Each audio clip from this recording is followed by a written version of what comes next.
También algunos guerreros de Manasés se unieron a David cuando éste iba con los filisteos a luchar contra Saúl.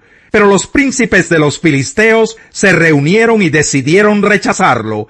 Así que los filisteos se negaron a ayudarlo, pues dijeron: David se pondrá de parte de su señor Saúl, y eso nos costará la cabeza. Estos fueron los manasesitas que se unieron a David cuando éste fue a Siclag: Adnás, Josabad, Jediael, Micael, Josabad, Eliú y Siletai, jefes manasesitas de escuadrones de 1000 hombres. Ayudaban a David a combatir a las bandas de invasores, pues cada uno de ellos era un guerrero valiente y jefe del ejército, y cada día se le unían más soldados a David, hasta que llegó a tener un ejército grande y poderoso. Este es el número de los guerreros diestros para la guerra que se presentaron ante David en Hebrón para entregarle el reino de Saúl conforme a la palabra del Señor. De Judá, 6,800 hombres armados de lanza y escudo, diestros para la guerra.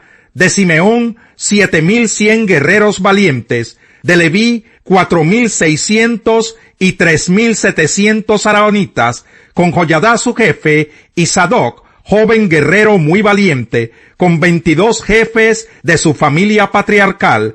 De Benjamín, parientes de Saúl, 3,000 hombres. La mayor parte de ellos había permanecido fiel a la familia de Saúl.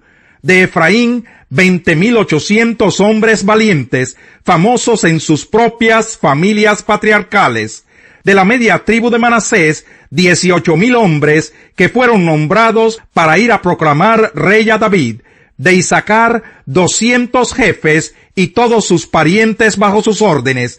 Eran hombres expertos en el conocimiento de los tiempos, que sabían lo que Israel tenía que hacer.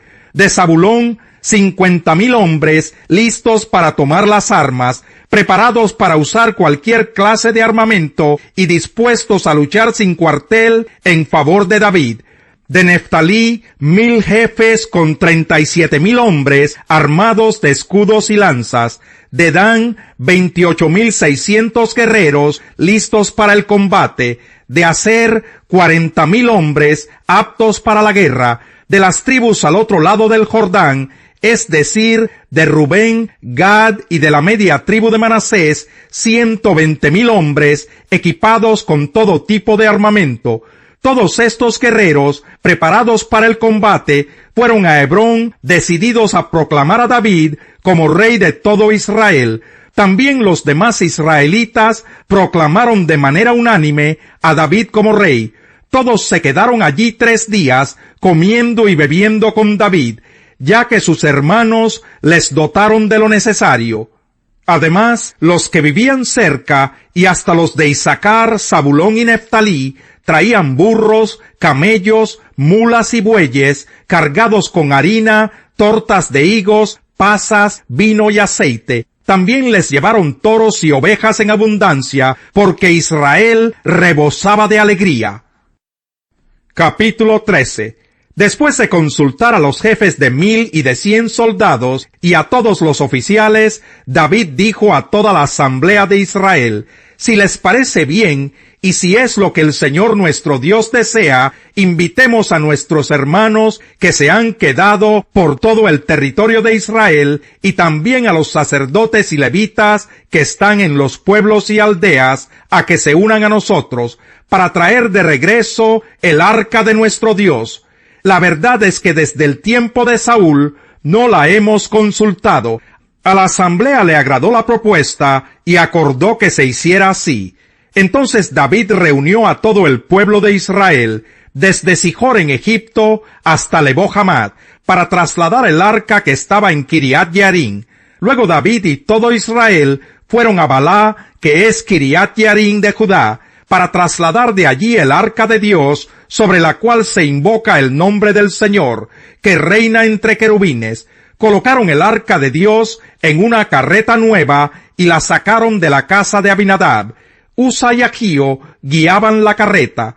David y todo Israel danzaban ante Dios con gran entusiasmo y cantaban al son de liras, arpas, panderos, címbalos y trompetas. Al llegar a la parcela de Gidón, los bueyes tropezaron, pero Usa, extendiendo las manos, sostuvo el arca. Con todo, la ira del Señor se encendió contra Usa por haber tocado el arca, y allí en su presencia Dios lo hirió y le quitó la vida. David se enojó porque el Señor había matado a Usa, por eso le puso a aquel lugar el nombre de Pérez Usa, nombre que conserva hasta hoy.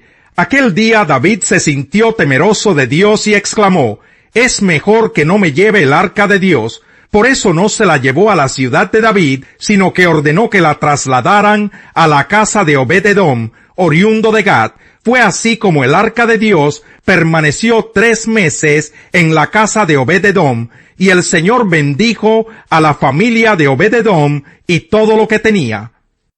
Capítulo 14. Hiram, rey de Tiro, envió a David una embajada que le llevó madera de cedro, albañiles y carpinteros para construirle un palacio. Con esto David se dio cuenta de que el Señor, por amor a su pueblo, lo había establecido a él como rey sobre Israel y había engrandecido su reino. En Jerusalén David tomó otras esposas y tuvo más hijos e hijas. Los hijos que tuvo fueron Samúa, Sobab, Natán, Salomón, Ibjar, Elisúa, Elpelet, Noga, Nefeg, Jafía, Elisama, Belyadá y Elifelet. Al enterarse los filisteos de que David había sido ungido rey de todo Israel, subieron todos ellos contra él.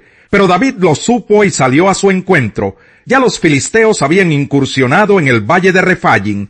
Así que David consultó a Dios: «¿Debo atacar a los filisteos? ¿Los entregarás en mi poder?» «Atácalos», le respondió el Señor, «pues yo los entregaré en tus manos». Fueron pues a Baal Perasim, y allí David los derrotó. Entonces dijo: «Como brecha producida por las aguas, así Dios ha abierto brechas entre mis enemigos por medio de mí». Por eso a aquel lugar lo llamaron Baal Perasim. Allí los filisteos abandonaron a sus dioses, y éstos fueron quemados por orden de David. Los filisteos hicieron una nueva incursión y se desplegaron por el valle. Así que David volvió a consultar a Dios, y él le contestó: «No los ataques de frente, sino rodéalos hasta llegar a los árboles de bálsamo, y entonces atácalos por la retaguardia.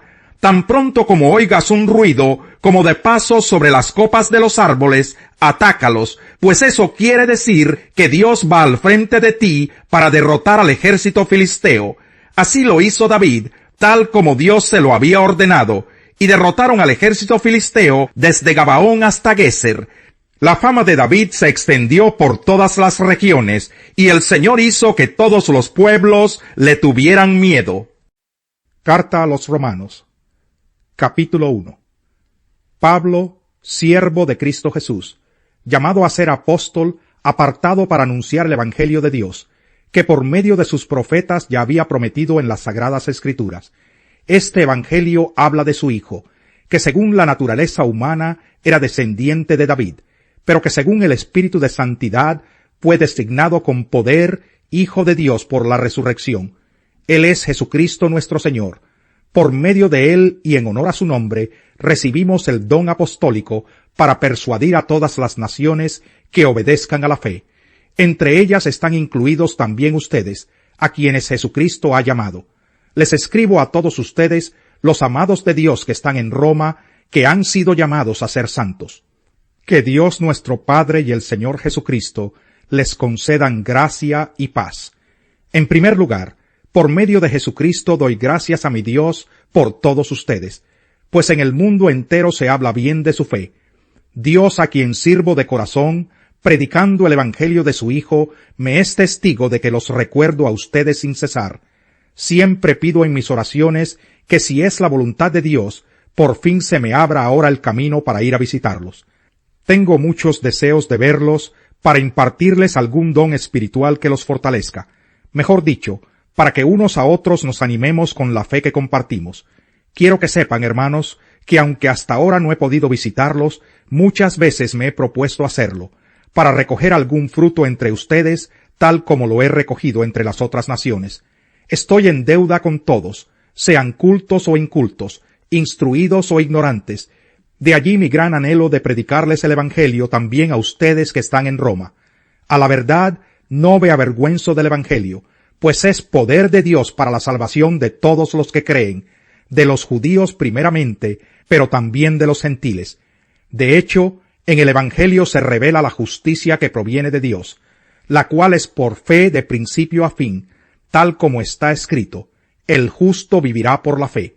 Ten compasión de mí, Señor, mira cómo me afligen los que me odian, sácame de las puertas de la muerte, para que en las puertas de Jerusalén proclame tus alabanzas y me regocije en tu salvación. Han caído los paganos en la fosa que han cavado, sus pies quedaron atrapados en la red que ellos mismos escondieron. Al Señor se le conoce porque imparte justicia. El malvado cae en la trampa que él mismo tendió. Bajan al sepulcro los malvados, todos los paganos que de Dios se olvidan, pero no se olvidará para siempre al necesitado, ni para siempre se perderá la esperanza del pobre. Levántate, Señor, no dejes que el hombre prevalezca, haz que las naciones comparezcan ante ti. Infúndeles terror, Señor, que los pueblos sepan que son simples mortales. Con las riquezas aumentan los amigos, pero al pobre hasta su amigo lo abandona. El testigo falso no quedará sin castigo. El que esparce mentiras no saldrá bien librado.